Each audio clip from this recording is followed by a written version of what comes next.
মর্যাদাটা আসে কোন থেকে? নিচ থেকে না উপর থেকে? বন্ধুরা, আল্লাহ নবী বলেন পিঁপড়াকে মারবা না। এখন আপনারা বলতে পারেন হুজুর পিঁপড়া মারতে আল্লাহ নবী বলেছেন, নিষেধ করেছেন, তাহলে পিঁপড়া যে ঘরের মধ্যে ঢুকে গেছে অনেক, এটা ঝামেলাটা ঠিক না? তা আমি একটা আমল শিখাইয়া দেবো, আপনি ওই আমলটা করলে 2 মিনিটের মধ্যে একটা পিঁপড়াও আপনার ঘরের আপনার চোখে পড়বে না। যার যার ঘরে, যার যার গর্তে নিরাপদ জায়গায় তারা চলে যাবে, আপনার একটুও কষ্ট দিবে না।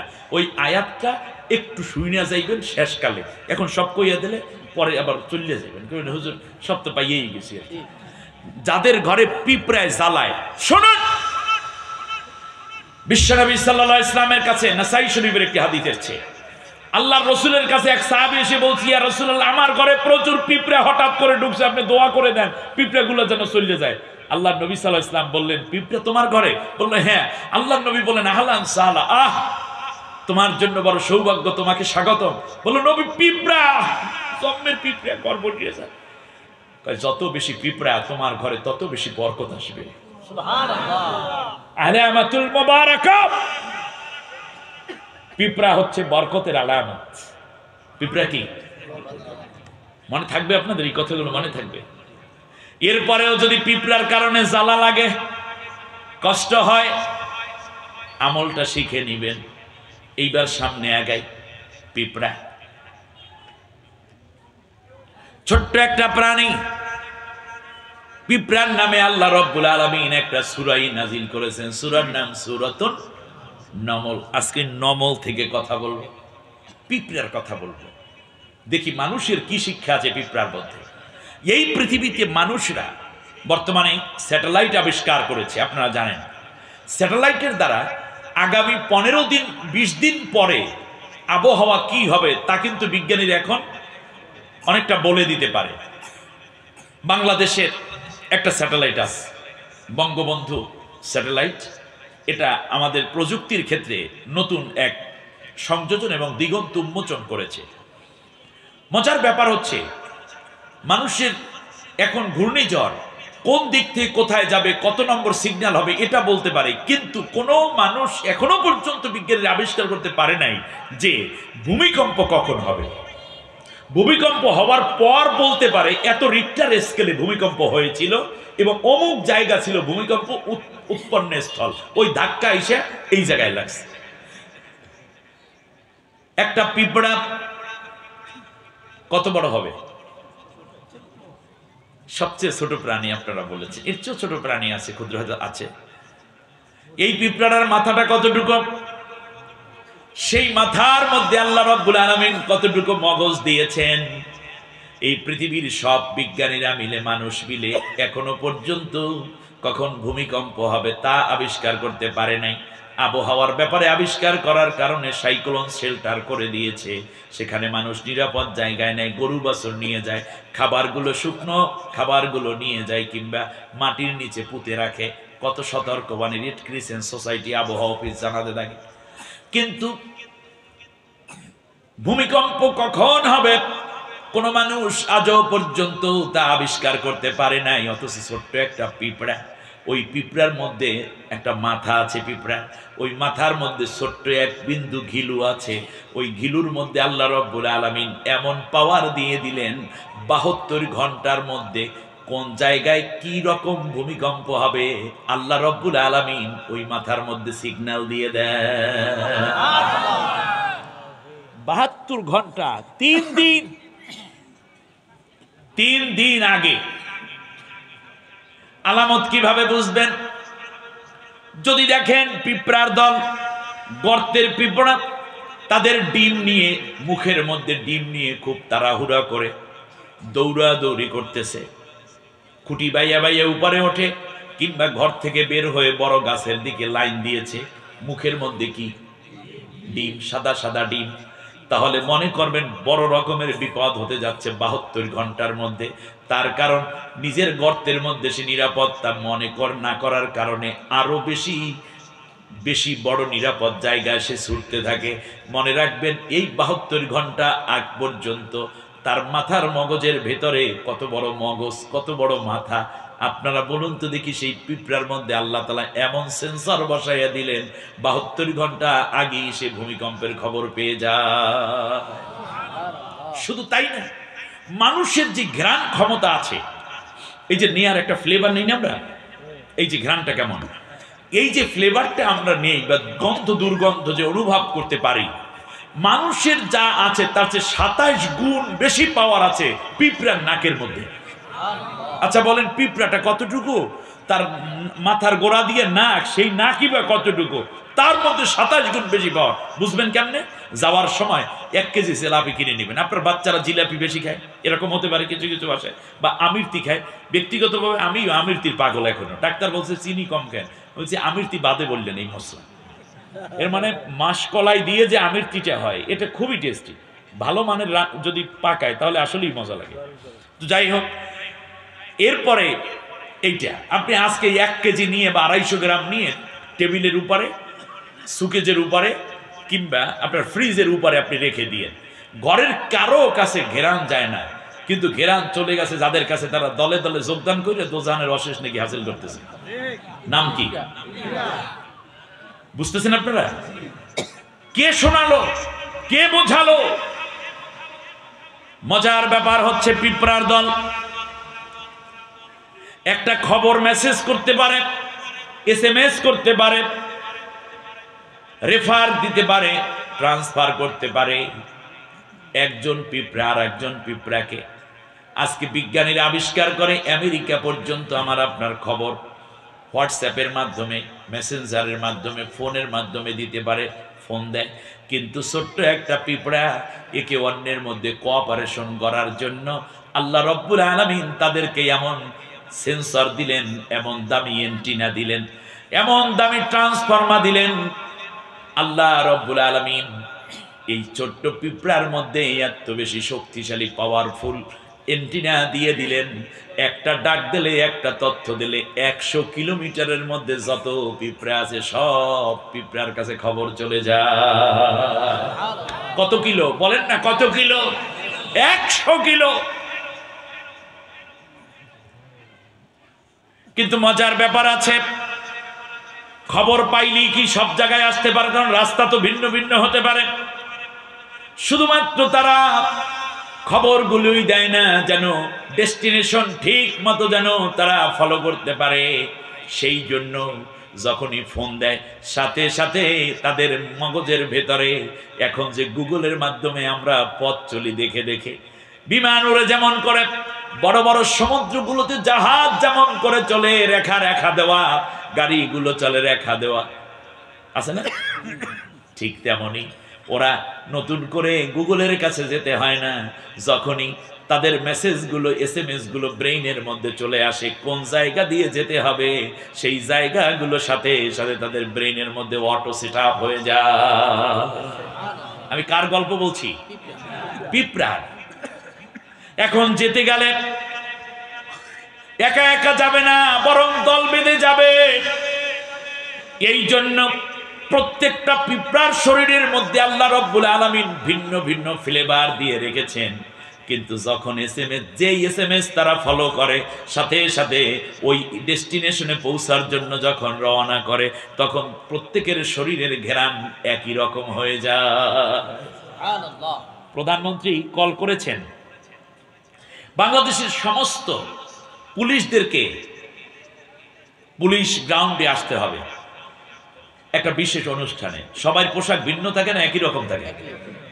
এটা তো বলার পরে একরকম করে, কিন্তু পিঁপড়ারা এমন, যখন তাদের কাছে কল যাবে, SMS যাবে, ওই SMS যদি সে রিসিভ করে এবং সে যদি ওকে দেয়, সাথে সাথে তার শরীর থেকে যেই ফ্লেভারটা বের হয়, ওই SMS যারাই মানে ফলো করেছে সবার শরীরের ঘ্রাণ একই রকম হয়ে যায়। ফলে তাদের একজনে আর একজনকে চিনতে কষ্ট হয় না। ও যেদিকে যায় ও পিছনে পিছনে সেই দিকেই যেতে থাকে। আপনি দেখবেন একদল পিঁপড়া যাচ্ছে এই দিক থেকে, আপনি মাঝখানে যদি একটা ডলা দিয়ে দেন পথের মাঝখানে, পিঁপড়া নামাইলেই পথে ডলা দিয়ে দিলেন, এখানে এসে দেখবেন তারা এদিক ওদিক করতে থাকে। তার কারণ তারা ফ্লেভারে ফ্লেভারে মানে ঘেরানে ঘেরানে যায়। ওই ঘেরানটা না পাইলে কই যেন গেল রে, আমার স্বাস্থ্য বাই তো চলে গেছে ওই দিকে, আমি যাব কোন দিকে?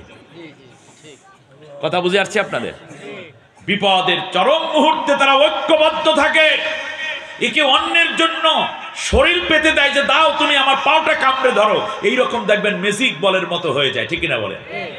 এরপর যেই জায়গায় গিয়ে নিরাপদ জায়গা, তখন তারা তাদের এই গোলাটা ভাঙ্গিয়া তারপর আবার কাছে বেয়ে বেয়ে ওঠে। এই দৃশ্য বুঝান লাগে। আর যেহেতু আমরা এই জায়গার মানুষ, এই জন্য নবী বলেছেন তোমরা পিঁপড়াটাকে হত্যা করবে না। এবারে আসি পিঁপড়া প্রসঙ্গে। এত কথা বলার পরে পিঁপড়ার নামে আল্লাহ একটা সূরাই নাজিল করছেন। আসুন ওখান থেকে শুরু করি। কি বাড়ি যাওয়া শুরু হলো নাকি? আমার সাথে পড়ে না, আউযু বিল্লাহি মিনাশ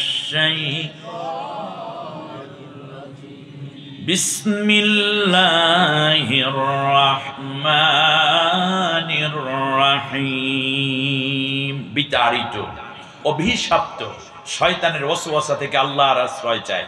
পরম করুণাময় অসীম দয়ালু আল্লাহর নামে শুরু করছি। হাত্তা ইযা আতাও আলা ওয়াদিন নামল قالت نملة يا أيها النمل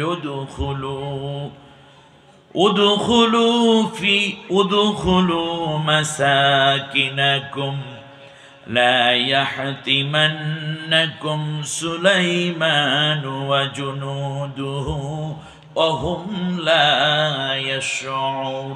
يشعرون فتبسم ضاحكا من قولها وقال رب أوزعني أن أشكر نعمتك التي أنعمت علي وعلى والدي وأن أعمل صالحا ترضاه وأدخلني برحمتك في عبادك الصالحين। খুব গুরুত্বপূর্ণ দুটি আয়াত, মন দিয়ে শুনুন।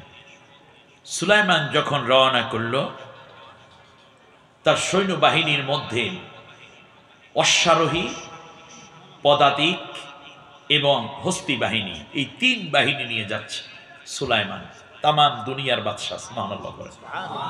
বর্তমান যে ফিলিস্তিন, এই ফিলিস্তিনের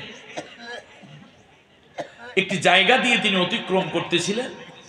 দুইটা পাহাড়, দুই পাহাড়ের মাঝখানে যেই জায়গা, এইটাকে বলা হয় ওয়াদ। ওয়াদুদ শব্দের অর্থ হলো উপত্যকা। বাংলায় কি বলে?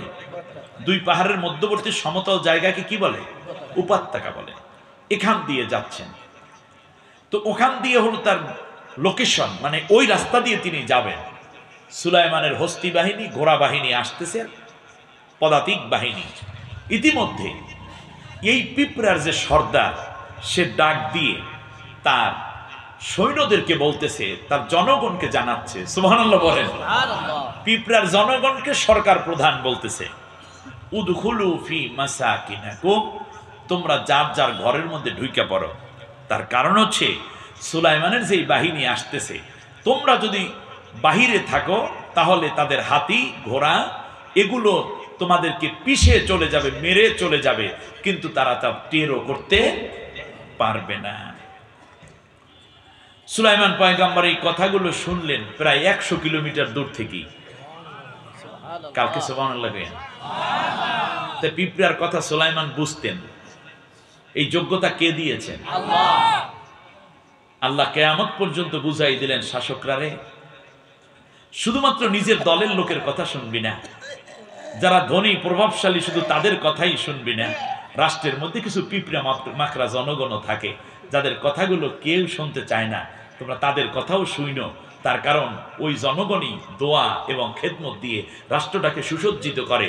আর একদল যারা আছে তারা খাই পাট্টি, তারা অনেক ক্ষেত্রে দুর্নীতি করে নিজের পেট মোটা করে আর কষ্ট করে ওরা, ঠিক কিনা বলে? সুতরাং পিঁপড়ার কথাও সুলাইমানের কান থেকে এড়ায় না। এর নাম সুলাইমান। এই জন্য আল্লাহ রাব্বুল আলামিন তাকে তামাম দুনিয়ার বাদশাহিত্ব দিয়ে মর্যাদাবান করেছেন। সুবহানাল্লাহ। আল্লাহ রাব্বুল আলামিন বলেন, শোনো, সুলাইমান পয়গম্বর তার ঘোড়াটাকে আরেকটু জোরে চাবুক মেরে সামনে এগিয়ে আসলেন। এসে দেখতেছেন পিঁপড়াগুলো প্রায় সবাই তার গর্তে মানে আশ্রয় চলে গেছে। এখনো পর্যন্ত বড় পিঁপড়া সরকার প্রধান যিনি, এখনো গর্তের ভিতরে ঢুকতে পারে নাই। ঘোড়ার পিঠ থেকে নেমে পড়লেন। ঘোড়ার পিঠ থেকে নেমে সুলাইমান আলাইহিস সালাম বাম হাত দিয়ে পিঁপড়াটারে উঠাইছে উপরে। কি করছে? লিডারকে ধরছে, এই দাঁড়া দেখি কি হয়েছে তোর। ডান হাতের তারার মধ্যে রাখছে। তারা বুঝেন? হাতের তালুতে রেখেছে। রেখে সুলাইমান আলাইহিস সালাম ফাতাবাসসামা দাহিকা, একটা মুস্কি হাসি দিছে। কি হাসি? মুস্কি হাসি দিয়ে সুলাইমান আলাইহিস সালাম একটু অহংকারী হন নাই। তার কারণ পিঁপড়ার কথাও আমি বুঝি, আমি বড় উন্নয়ন করেছি, আমি অনেক উন্নত কিছু করে ফেলেছি, আমি এই কাজ করি, এই কাজ করতেছি। এই কথাগুলো যেন কোনো সরকার প্রধানের মাথার ভেতরে, কোনো দলীয় লোকের ভেতরে অহংকারের এক বিন্দু ঢুকতে না পারে, তার শিক্ষা দিতে গিয়ে সুলাইমান পয়গম্বর কি কথা বলতেছেন শুনুন। ক্বালা রাব্বি আউজি'নি, আল্লাহ তাআলা তোমার জন্য আমার বড় শুকরিয়া, আমার কৃতজ্ঞতা। তার কারণ আমি যদি এই পিঁপড়ার কথাটাও না বুঝতাম, তাহলে পিঁপড়া তো আমার রাজ্যে বাস করে। কিয়ামতের ময়দানে আমি বড় নিজেকে হতভাগাই মনে করতাম। কারণ আমি তো একটা ভূখণ্ডের প্রেসিডেন্ট, একটা বড় ভূখণ্ডে আমাকে রাজত্ব দিয়েছ। এখানে পিঁপড়া হতে শুরু করে সর্বোচ্চ প্রাণী, সর্ববৃহৎ প্রাণীটি পর্যন্ত সবাই আমার আমানতে আছে। এই জন্য ওমর রাদিয়াল্লাহু তাআলা রাষ্ট্র ক্ষমতায় এসে বলেছেন, সুদূর ফোরাতের কিনারে একটা কুকুরও যদি না খেয়ে মারা যায়, আমি ওমরকে আল্লাহর কাছে কিয়ামতের দিন জবাব দিয়ে করতে হবে। মানুষ তো দূরের কথা। সুলাইমান আলাইহিস সালাম বললেন, আল্লাহ রব্বি আউজি'নি, আল্লাহ তুমি আমাকে তৌফিক দিয়ে দাও, আন আশকুরা নি'মাতাকা, তোমার নিয়ামতের শুকরিয়া আমি যেন আদায় করতে পারি। তার কারণ পিঁপড়ার কথা বোঝার ক্ষমতা তুমি সবাইকে দাও না, আমাকে দান করেছো। এটা আমার অহংকারের বিষয় নয়, বরং এটা আমার শুকরিয়ার বিষয়। সুবহানাল্লাহ। তাহলে মানুষের উপকার করা, রাষ্ট্রের উপকার করা, কল্যাণ করা, এটা কি কোনো অহংকারের বিষয় নাকি শুকরিয়ার বিষয়? সেটা বলেন আগে। শুকরিয়া করতে গিয়ে সুলাইমান আলাইহিস সালাম বললেন, আল্লাহ তাআলা, ও মাবুদ, আমি আমার মা বাবার কথা ভুলে যাই নাই। তার কারণ এই পৃথিবীতে নবীজি বলেছেন, তুমি যখন কোনো ইবাদত করবা, ইবাদত শেষে কিংবা আগে অথবা পরে বা যে কোনো কাজ করে যখনই দোয়া করবা, তখন মা বাবার নামটা যোগ কইরা নিও, আর না হলে দোয়া কবুল হবে না। ভালো করে বুঝুন, তিনটি শর্ত যেই দোয়ার মধ্যে থাকে না, সেই দোয়া কবুল হয় না। আরো মুখস্থ করেন, কয়টা থাকতে হবে? তিনটা বিষয় থাকতে হবে দোয়ার মধ্যে। এক নম্বরে দোয়ার মধ্যে আল্লাহর প্রশংসা থাকতে হবে। কি থাকতে হবে? আল্লাহর প্রশংসা থাকতে হবে। দ্বিতীয় হচ্ছে নবীর নামে দুরূদ থাকতে হবে। আর তৃতীয় হচ্ছে মা বাবার জন্য দোয়া থাকতে হবে। এই তিনটা শর্ত যেই দোয়ার মধ্যে পাওয়া যায় না, এর মধ্যে একটাও যদি না পাওয়া যায়, অথবা দুইটা না পাওয়া যায়, অথবা একটা যদি না পাওয়া যায়, তারপরেও দোয়া কবুল হয় না। আসমান এবং জমিনের মধ্যবর্তী জায়গায় সব দোয়াগুলো ভাসমান থেকে যায়। আর এই তিনটা শর্ত যেই দোয়ার মধ্যে থাকে, পাওয়া যায়, এই দোয়া পৃথিবীর কেউ আটকাইতে পারে না। কি কি থাকবে বলেন তো, একটু মুখস্থ করেন গলাচিপার ভাইরা, বলেন। এক নম্বরে মুনাজাত যখনই করবেন তখন বলেন আলহামদুলিল্লাহ, অথবা বাড়াইয়া বলেন আলহামদুলিল্লাহ রাব্বিল আলামিন। আর মাঝখানে কার নামে দুরূদ থাকতে হবে? নবীর নামে দুরূদ পড়তে হবে। ওয়া আলা ওয়াসসালাতু ওয়াসসালামু আলা রাসূলিহিল কারীম, অথবা এইটুকু পড়েন মুহাম্মদুর রাসূলুল্লাহ। কোন না কোন পর্যায়ে এসে নবীর নামে একটা দুরূদ পড়তেই হবে। আল্লাহর প্রশংসা করলেন, নবীর নামে দুরূদ পড়লেন, একেবারে 1.5 ঘন্টা একটা মোনাজাত লম্বা করে দিলেন। কিন্তু মা দুঃখিনীর জন্য দোয়া হলো না, জন্মদাতা আব্বুর জন্য দোয়া হলো না। আমার নবী বলেন আল্লাহর নাম আছে, আমি মুহাম্মদুর রাসূলুল্লাহর নাম আছে, এরপরও তোমার দোয়া কবুল হবে না। কারণ যেই সন্তান তার মা বাবার নামে নবী এবং আল্লাহর সাথে দোয়ার উচ্চারণের সাথে মা বাবার দোয়া না করে, ওই সন্তানের দোয়া আল্লাহ মঞ্জুর করেন না। মা বাবা জীবিত থাকুক কিংবা মৃত্যু থাকুক, দোয়া থাকতেই হবে। সুবহানাল্লাহ বলেন। এবার সুলাইমান আলাইহিস সালাম বললেন, আল্লাহ তাআলা আনআমতা আলাইয়া ওয়া আলা ওয়ালিদাইয়া, আল্লাহ তুমি আমার মা বাবার উপরেও কত নিয়ামত দিয়েছো, কারণ মা বাবার উপরে যদি নিয়ামত না দিতা তাহলে আমার মতো সুলাইমান দুনিয়ায় আসতে পারতো না। আমরা অনেক সময় আমাদের পূর্বপুরুষদেরকে ভুলে যাই, ভুলে বলি আমি করেছি, আমি করেছি, এই করেছি, সেই করেছি। আপনি দেখেন আপনার বাবার ছিল একটা দোতলা খেরের ঘর, আজকে আপনি 3 তলা বিল্ডিং করেছেন, তাই বলে বাবার ভিটিটাকে আপনি অস্বীকার করার কারণ নাই যে এটা আমার বাবার দোয়ায় হয়েছে। এইখানে আমার বাবাই এক সময় ঘর ছিল, আব্বাই যে দোয়া করে গেছে সেই দোয়ায় আমার এত বড় ঘর হয়েছে। আল্লাহ তাআলা কয় তুই খুশি হয়েছ না, বাবা মায়ের কৃতজ্ঞতা প্রকাশ করছো না, আনিস করলি ওয়ালি ওয়ালি দাইকা, আমার শুকরিয়া আদায় কর, তোর মা বাবার শুকরিয়াও আদায় কর। আমার কথা না আল্লাহর কথা।